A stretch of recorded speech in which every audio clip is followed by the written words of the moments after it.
Good morning students.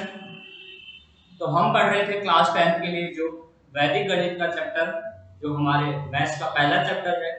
तो इस पहले चैप्टर में जो पहला अध्याय है इसके अंदर हम सीख रहे थे कि ध्रुवजांक विधि से हम भाग किस तरीके से करना है। तो अब तक हमने सीख लिया है, मल्टीप्लाई सीख लिया है, स्क्वायर सीख लिया है, क्यूब निकालना सीख लिया है। इसके अलावा भाग देने का जो डिवाइड करने के हैं इसके दो विधियां सीख ली थी और तीसरी विधि का हमने एक प्रकार कल कर लिया था ध्रुवजांक विधि का। आज हम ध्रुवजांक विधि के जो आगे की जो टाइप्स हैं, दो टाइप्स के क्वेश्चन और बचते हैं जो ध्रुवजांक विधि में आते हैं। भाग देने का तरीका वही है, बस थोड़ा सा संख्याओं का अंतर रह जाता है कि यदि आपके पास 3 अंकों की संख्या है, जिस संख्या का हम भाग देते हैं वो संख्या यदि आपके पास 3 अंकों की संख्या होती है तब आप किस तरीके से हम भाग करेंगे तो वही बताना है आज। उसके अलावा एक टाइप का और रह जाता है, वो दोनों सीखेंगे। तो आज हम दो तरीके के सवाल करेंगे। तो देखिए, दो तरीके के सवाल में पहला तरीके के सवाल, दोनों तरीके के सवालों में कौन सी विधि लगेगी? ध्रुवजांक विधि ही काम में लेंगे। तो देखिए, कल मैंने आपको बताया था कि किसी भी संख्या में किसी एक संख्या का अगर भाग देना है ध्रुवजांक विधि से तो सबसे पहले हमें लिखना सीखना है कि हम उस संख्या को किस तरीके से कौन से फॉर्मेट में, ध्रुवजांक विधि के लिए फॉर्मेट बताया था मैंने आपको। तो उस फॉर्मेट को ध्यान रखना है कि वो फॉर्मेट क्या है हमारे लिए। तो फॉर्मेट को एक बार वापस बता देता हूं आपको कि हम उस तरीके में सवाल को किस तरीके से उन संख्याओं को हम रखेंगे। तो देखिए, जैसे मेरे पास है 59, 28, 37 मतलब 5,92,837 में भाग लगाना है हमें 119 का। तो कल मैंने आपको बताया था कि हम क्या करेंगे, सबसे पहले संख्या को 3 भागों में विभाजित कर देंगे। ऐसे 3 भागों में डिवाइड करेंगे इस तरीके से।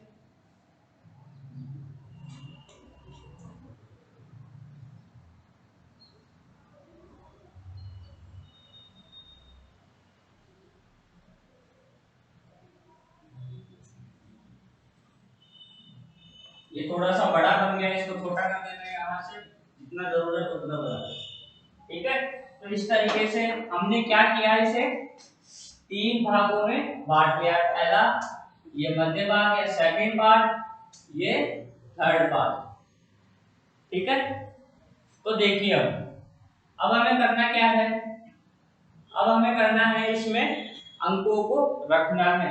जिस संख्या का हम भाग दे रहे हैं उन अंकों को यहाँ पे हमें रखना है। तो वो इस प्रकार से रखेंगे, कल मैंने आपको बताया भी था इसे कि हम इन अंकों को इन तीनों भागों में, तीनों खंडों में किस तरीके से रखना है, ये कल मैंने आपको बताया था। तो देखिए, सबसे पहले हम इस संख्या को रखेंगे जिस संख्या का हमें भाग देना है। उसमें से मैंने कहा देखो, जब 3 अंकों की संख्या आ जाती है तो 3 अंकों की संख्या को हम यहाँ पर मुख्यांक और ध्रुवजांक वाले अंक की जगह, कहां पर, फर्स्ट वाले भाग में पहले पार्ट में मुख्यांक और ध्रुवजांक वाले अंकों के स्थान पर 3 अंकों की संख्याओं को दो तरीके से हम रख सकते हैं। पहले मैं पहला तरीका बता रहा हूं, फिर हम दूसरा सवाल करेंगे, उसमें दूसरा तरीका भी काम में लेंगे। तो देखिए, पहला तरीका देखिए, 119 में से आप क्या करेंगे, लास्ट का इकाई अंक, या ऐसे समझ लीजिए कि इकाई के अंक को तो आप ध्रुवजांक बना दीजिए।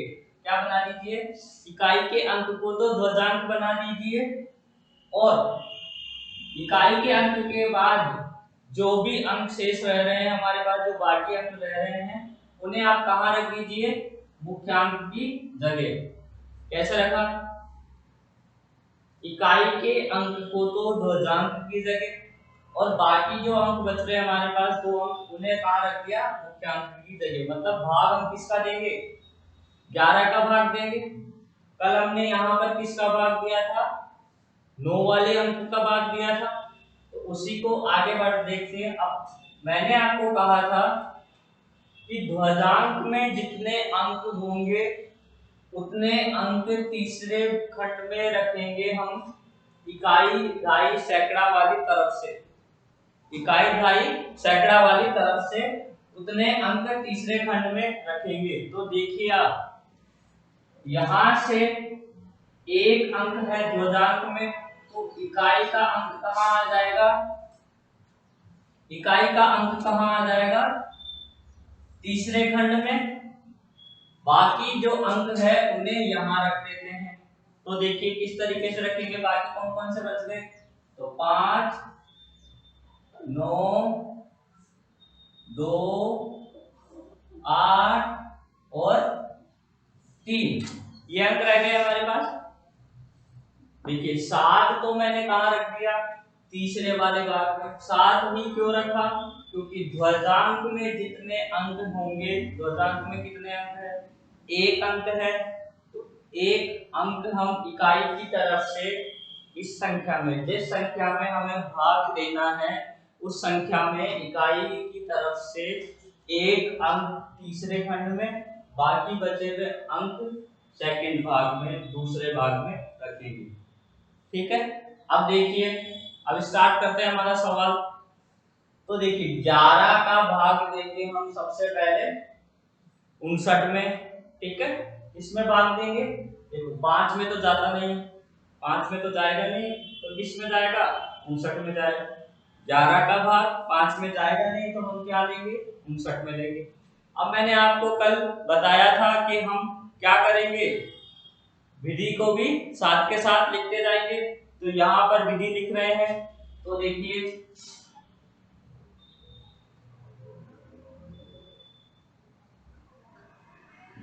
विधि का पहला पॉइंट देखिए विधि वाला, कि 59 में हम भाग देंगे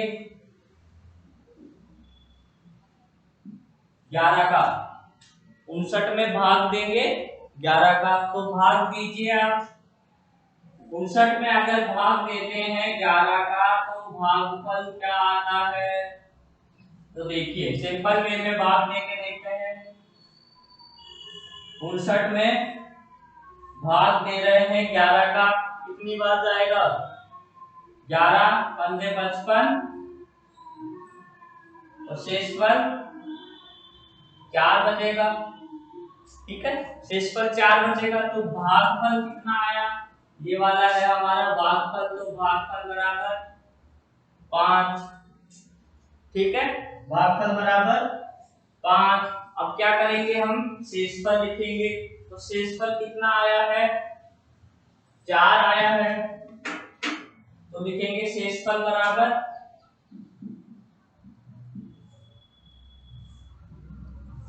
4। ठीक है, शेषफल बराबर 4। तो 4 कहाँ लिखना है, देखो हमने 59 में भाग दिया, अगली अंक संख्या ये है, तो इन दोनों के बीच में 4 लिखा जाएगा, इन दोनों के बीच में ही 4 लिखा जाएगा। अब आगे देखिए, 11 का हम भाग दे रहे हैं, 59 में दिया, 5 बार गया, 4 शेषफल। भागफल कहाँ लिखा जाता है, यहाँ पर 5 आ गया हमारा भागफल, भागफल हमने लिख दिया है 5। अब आगे क्या करेंगे, अब नया भाज्य देखेंगे, सेकंड वाला पॉइंट।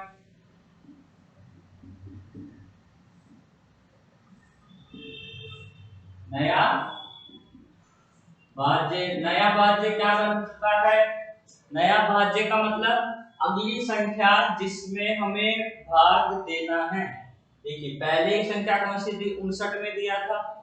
अब अगली संख्या कौन सी रह जाएगी, 4 और 2 मतलब 42। अगली संख्या क्या आ जाएगी, 42। तो नया भाज्य 42। ठीक है, अब इसके बाद हमने निकाला था कल संशोधित भाज्य, तो निकालिए।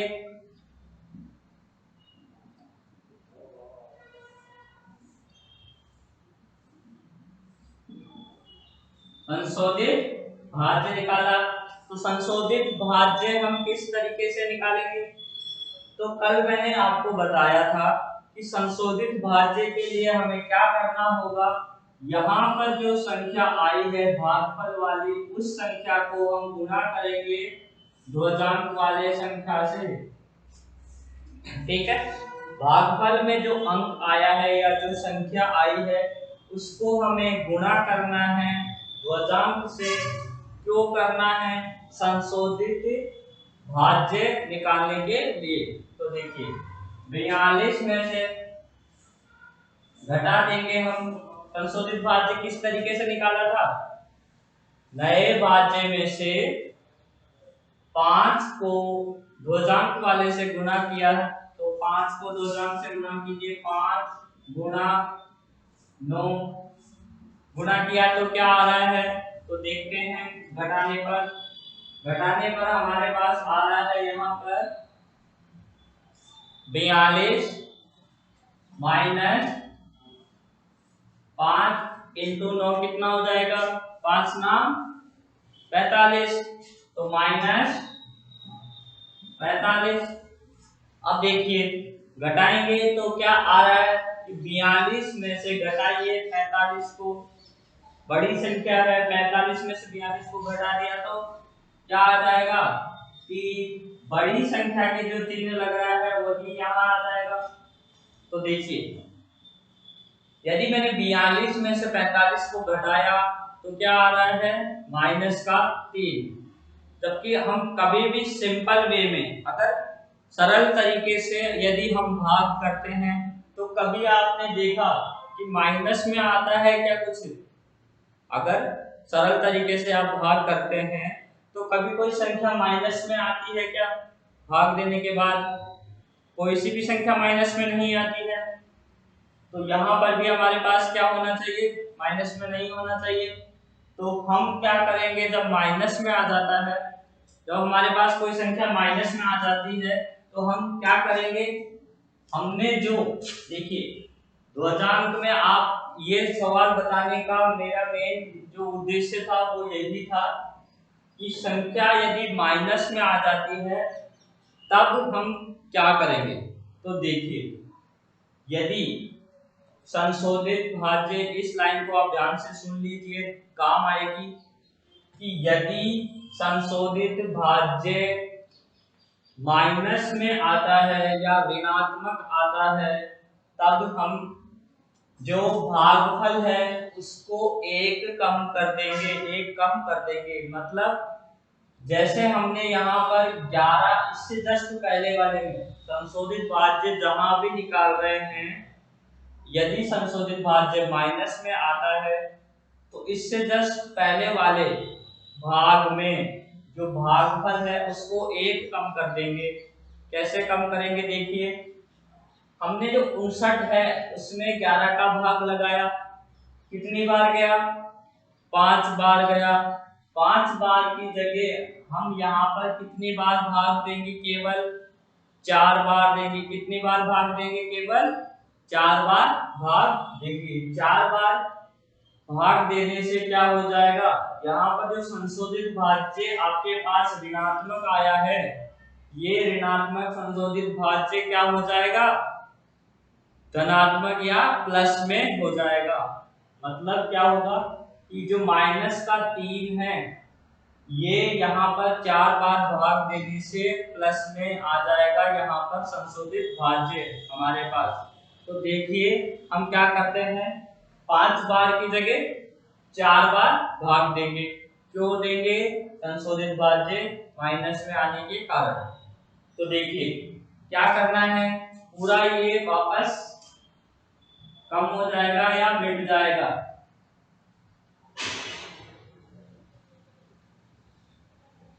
यहाँ पर हम जो भागफल है उसको क्या कर देंगे?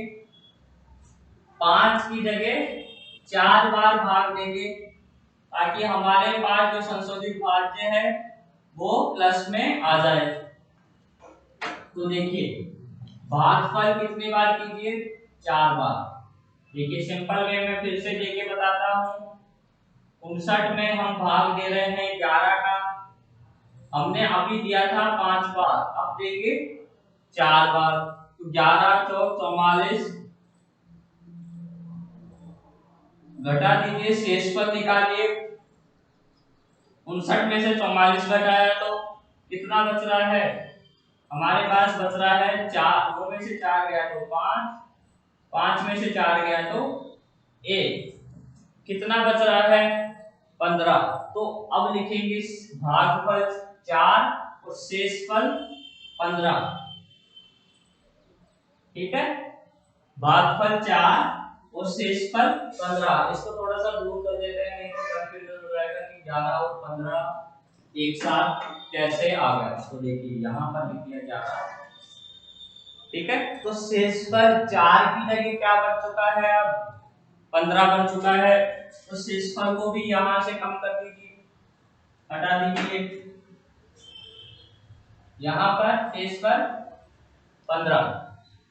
ठीक है, अब देखिए नया भाज्य क्या बन चुका है आपके पास? नया भाज्य पहले था 42, अब बन चुका है 152। भागफल क्या हो चुका है यहाँ पर? 4। ठीक है, अब आगे देखते हैं। नए भाज्य के बाद हम क्या करेंगे? संशोधित भाज्य निकालेंगे। तो संशोधित भाज्य के लिए हम क्या करेंगे? इस 4 को गुणा करेंगे 9 से।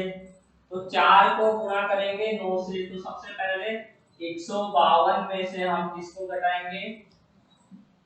4 गुणा 9 को घटाएंगे। 4 गुणा 9 को घटाएंगे, तो घटाइए।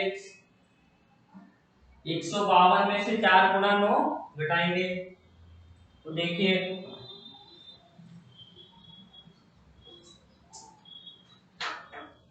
152 में से 4 गुणा 9 घटाया, 152 माइनस 4 नाम 36, तो घटाइए क्या आ गया?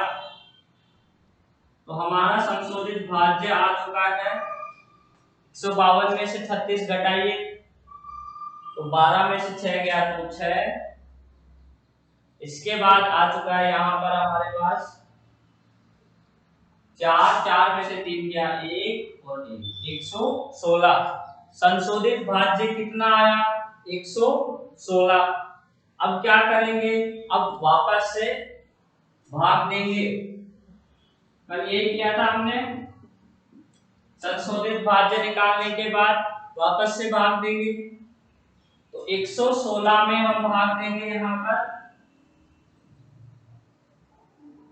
11 का भाग कीजिए। अब 116 में 11 का भाग कीजिए, तो यहाँ पर लिखते हैं, देखो 96 में देते हैं। पूरे 116 में 11 का भाग देंगे, तो हमें पता है कि 11 इंटू 10, 11 ढाई कितना होता है? 110। और ये संख्या उससे भी बड़ी है।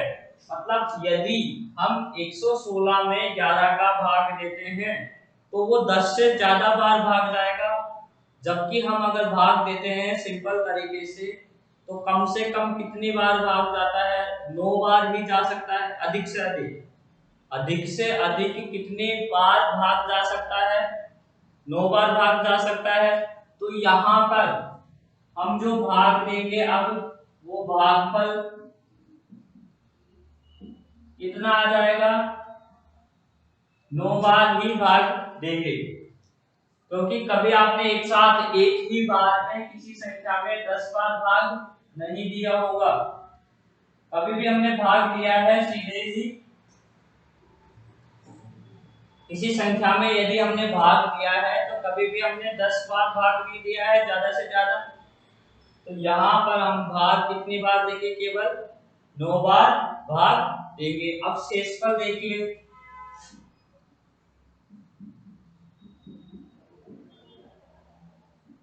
यदि हमने 116 में 11 का भाग 116 में 11 का भाग 9 बार दिया, तो शेषफल कितना बच रहा है?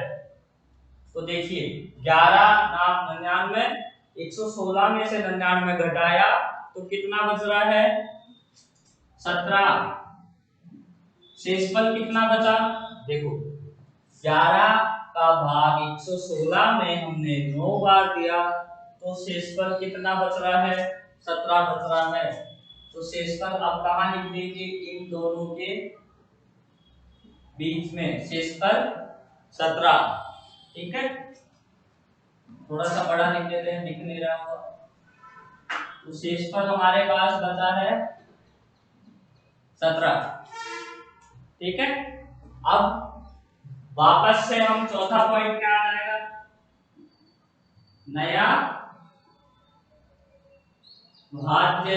नया भाज्य, तो देखिए नया भाज्य 117 है, तो अब नई संख्या क्या बन गई है? 178। देखो 17 और 8 ये वाला अंक है, तो 178 नई संख्या बन गई है। तो 178, हमने यहाँ भागफल नहीं लिखा है। भागफल कितना है? 9। भागफल कितना है? 9। ठीक है, अब आगे देखिए, नया भाज्य निकालने के बाद फिर संशोधित भाज्य निकालेंगे।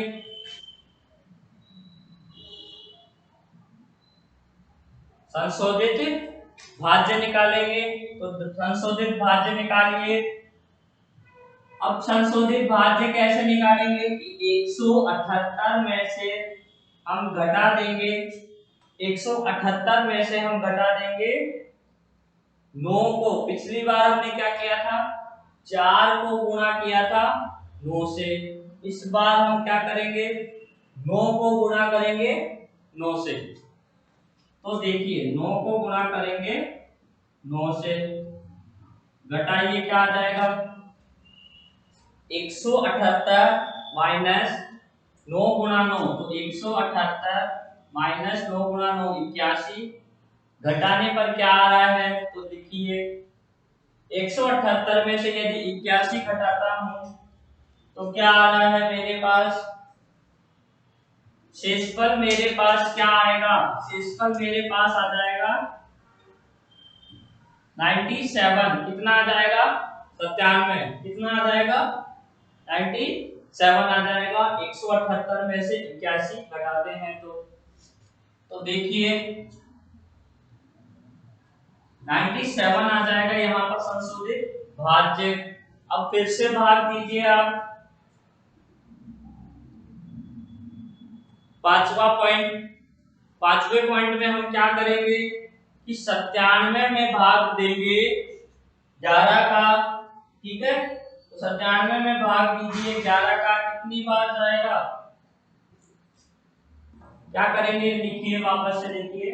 97 में भाग देंगे, डिवाइड करेंगे 11 का। 97 में भाग दिया 11 का, भागफल कितना आ गया? कितनी बार जाता है 97 में 11 का भाग? 8 बार जाता है, क्योंकि 11 8 88 और 11 नाम 99, तो 99 तो बड़ा हो जाता है 97 से। तो हम कितनी बार देंगे भाग? 8 बार। 11 8 88। ठीक है, शेषफल देखिए, शेषफल कितना बचा? 97 में 8 बार हमने भाग दिया यदि 11 का, तो 88। 97 में से 88 घटाया तो हमारे पास क्या बच गया? 9। शेषफल कहाँ लिखेंगे इस बार? जो 9 आया है उसे कहाँ रखेंगे आप? उसे आप रखेंगे 8 और 3 के बीच में, तो यहाँ आ जाएगा 9। ठीक है, तो भागफल आ गया है मेरे पास 8, शेषफल आ गया है 9, जो हमने लिख दिया है 8 और 3 के बीच में। अब देखिए अगला पॉइंट है जो छठा पॉइंट, तो आप फटाफट इसे उतार लीजिए। मैं छठा पॉइंट आपको इसमें लिखवा देता हूँ कि आगे हम भाग किस तरीके से देंगे। ठीक है, फटाफट उतारिए। और किसी को यहाँ कोई भी पॉइंट समझ में नहीं आया कि मैंने पहले पॉइंट में क्या किया? सबसे बड़ी प्रॉब्लम पहले पॉइंट में ये थी तो आप वीडियो को पीछे रिवाइंड कर लेना और समझ लेना कि मैंने वहां पे आपको किस तरीके से सवाल को बताया है। ठीक है, फटाफट से उतारिए।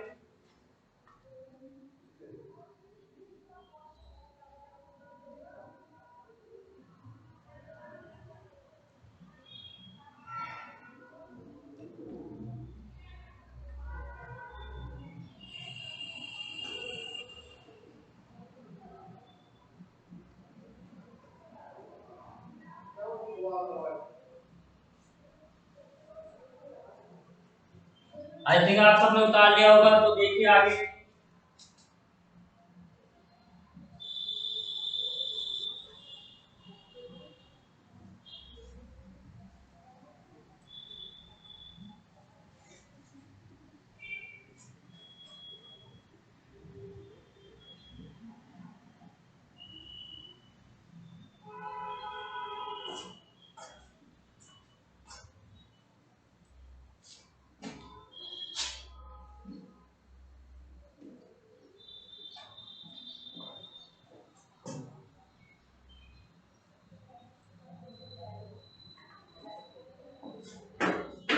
ठीक है, तो अगला पॉइंट है हमारे पास छठा पॉइंट। तो देखिए हम क्या करेंगे, अब हम भाग देंगे। नई संख्या हमारे पास क्या आ गई, 93, 93 आ गया नई संख्या। तो अब हम निकालेंगे, इसका मतलब क्या लिखेंगे, नया भाज्य।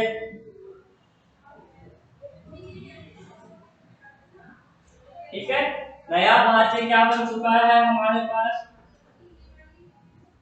93 बन चुका है। ठीक है, अब इसके बाद हम क्या करेंगे, संशोधित भाज्य निकालना है। संशोधित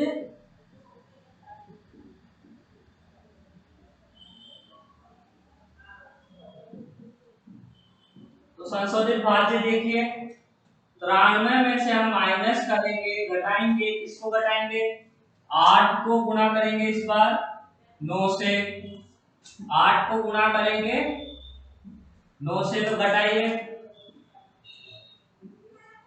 93 माइनस 8 इंटू 9, 8 नाम 72, घटाइए क्या आ रहा है, तो घटाएंगे तो हमारे पास आ रहा है 21, क्या आ रहा है, 21 आ रहा है।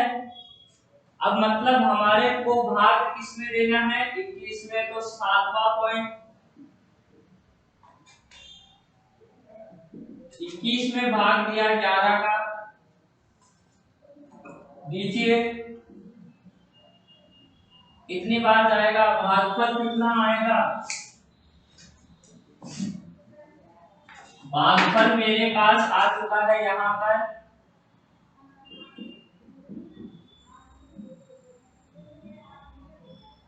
एक बार जाएगा 21 में 11 का भाग, एक बार क्यों, 11 एकम 11 और 11 दूना 22, दो बार में तो 22 हो रहा है, जबकि भाग देना है हमें 21 में, तो 11 एकम 21, और शेषफल देखिए,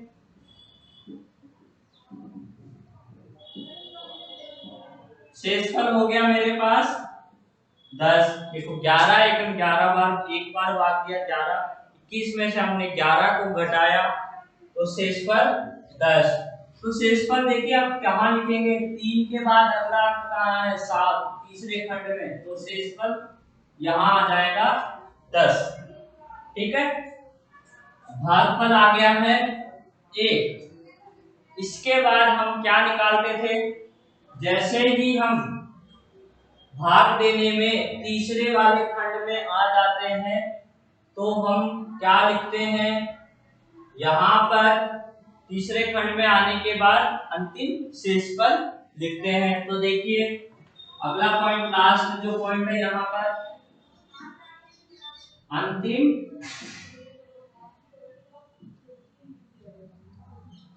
शेषफल। अंतिम शेषफल में हम क्या करेंगे, 107, अगली संख्या क्या है, 107 में से घटाएंगे 1 को गुणा करके 9, 1 को गुना करेंगे 9 से, 160 माइनस 1 गुना 9, तो घटाइए, 160 में से हमने 9 को घटाया, क्या बचेगा, 160 में से 9 को घटाइए तो 98, तो यहां पर क्या आ जाएगा 98, तो ये तो हो गया हमारा भागफल और ये हो गया हमारा शेषफल। ये तो हो गया भागफल और सेकंड वाला हो गया हमारे पास शेषफल। ठीक है, अब हमारे पास देखिए हमें केवल एक जगह प्रॉब्लम आई थी, यहां हमने 5 बार की जगह इसे हटाकर 4 बार भाग दिया था, 5 बार की जगह 4 बार भाग दिया था। और वो भाग क्यों दिया था मैंने आपको अच्छे से समझा दिया है इसके पहले पॉइंट में, क्योंकि पहली बार ही हमने 5 की जगह हटाकर 4 बार भाग दिया था। तो ये संख्या क्यों घटाई जाती है, इसलिए मैंने ये सवाल आपको बताया है कि इस तरीके का सवाल यदि आपके पास आ जाता है तब हम इस तरीके से भाग देंगे। ठीक है, तो आप इस पॉइंट को वापस से समझ लेना पीछे करके वीडियो को कि हमने यहाँ पर 5 की जगह भाग 4 बार क्यों दिया था। तो हमारा जो भागफल है यहाँ पर भागफल वो आ चुका है 4981 4981 और शेषफल आ चुका है 98। ये हमारा आंसर है 4981, तो भागफल और शेषफल 98, ये हमारे आंसर है। ठीक है, तो आई थिंक आपको समझ में आ गया होगा कि द्वजांक विधि से भाग में हमें क्या क्या करना है। ठीक है, वापस से थोड़ा सा रिवाइज कर देता हूँ एक दो पॉइंट्स कि सबसे पहले हम किसी संख्या में भाग देते हैं, कितनी बार भाग जाएगा वो भागफल वाली संख्या यहाँ पर लिखेंगे, कितना शेषफल बचेगा वो 2 अंकों के बीच में लिखा जाएगा। ठीक है, इसके बाद जैसे ही हमने भाग दिया उसके बाद हमें नई संख्या मिल जाती है भाग देने के लिए, उस नई संख्या का हम संशोधन करेंगे ताकि हमें और नई संख्या मिल जाए। तो 93 में से 8 को 9 से गुना करके हम संशोधित भाज्य निकालेंगे। अब 8 कहां से आया, 8 आया था हमारा भागफल में से, भागफल को ध्वजांक से गुना करके हम संशोधित भाज्य निकालते हैं। अंतिम शेषफल कब निकाला जाता है, अंतिम शेषफल निकाला जाता है तीसरे वाले भाग में, जब हमारी संख्याएं आ जाती है, जब भाग देते जैसे मान लीजिए हमने भाग दिया यहाँ 15 फिर 17 फिर 9, फिर हम कहाँ आ गए थे शेषफल निकालते निकालते या भाग देते देते हम कहाँ आ गए थे तीसरे वाले खंड में आ गए थे। तो हमारी जो संख्या बन गई वो क्या बन गई 107 बन चुकी है। जैसे ही हम तीसरे खंड में आ जाते हैं हमें क्या निकालना होता है अंतिम शेषफल। अंतिम शेषफल निकालते समय हम क्या करेंगे 107 में से माइनस करेंगे भागफल का जो अंतिम अंक है उसको इकाई वाले ऐसे समझ लीजिए भागफल के इकाई वाले अंक को ध्वजांक से गुणा करके हम अंतिम शेषफल निकालते हैं। तो वही किया था हमने कि 107 में से हमने घटाया 1 गुणा 9, अब 1 ये रहा अंतिम से भागफल का इकाई का अंक गुणा ध्वजांक, तो 1 गुणा 9 करके 1 गुणा 9 किया 107 में से 9 को घटाया क्या आ गया 98, तो शेषफल तो आ गया 98, 98 भागफल आ गया है मेरे पास 4981। ठीक है, तो ध्वजांक विधि में हमारे पास एक तरीके का सवाल ये था। अब हमारे पास ध्वजांक विधि में एक तरीके का सवाल और बचा है। वैसे भाग तो हमें यही तरीके से देना है, लेकिन हम अगला सवाल जो सीखेंगे वो कैसा सीखेंगे जिसमें हमारे पास जो ध्वजांक है, ध्वजांक में यदि 2 अंक आए, 2 अंक यदि हम रखते हैं, तब भाग में क्या चेंजेस हो जाते हैं। यदि ध्वजांक में 2 अंकों का ध्वजांक हो तब हम भाग किस तरीके से देंगे, तो ये हम सीखेंगे अगले वीडियो में। ठीक है, तब तक आप इस सवाल को कीजिए। ध्वजांक से रिलेटेड जो भी सवाल दे रखे हैं आपके चैप्टर में, वो सारे सवाल कीजिए फर्स्ट एक्सरसाइज में। ठीक है, और आगे हम जो ध्वजांक का जो सवाल है वो कल करेंगे। ठीक है, तब तक के लिए थैंक यू।